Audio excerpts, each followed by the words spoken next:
আমন্ত্রণ জানাচ্ছি দর্পণ টিভি 24 থেকে। চাটমোহরে এসএসসি পরীক্ষার কেন্দ্রে সচিব সহ 3 জনকে অর্থদণ্ড ও বহিষ্কার।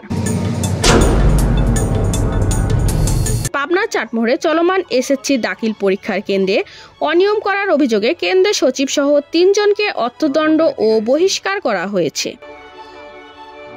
বৃহস্পতিবার সকাল 11টায় পৌর শহরের সামাদসাউদা মহিলা দাখিল মাদ্রাসার কেন্দ্রে অভিযান চালান উপজেলা নির্বাহী অফিসার মুসা নাসের চৌধুরী।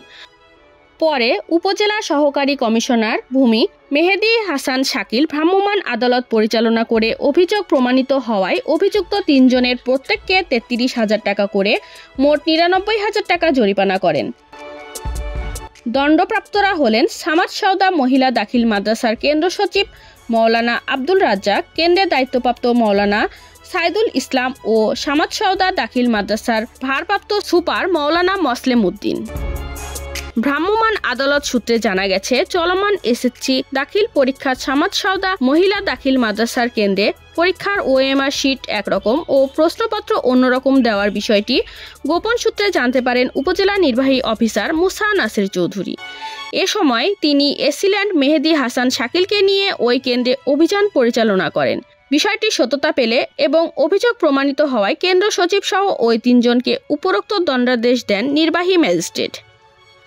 এ ব্যাপারে উপজেলা নির্বাহী অফিসার মুসা নাসের চৌধুরী দর্পণ টিভি 24-কে জানান, ওএমআর শিট বিতরণে অনিয়ম করা হয়েছে। যে নিয়মে বিতরণ করার কথা ছিল সেটা ওই 3 জন মানেননি।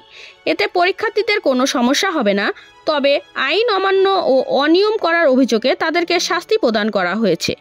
দর্শক, এতক্ষণ দর্পণ টিভি 24-এর সাথে থাকার জন্য ধন্যবাদ।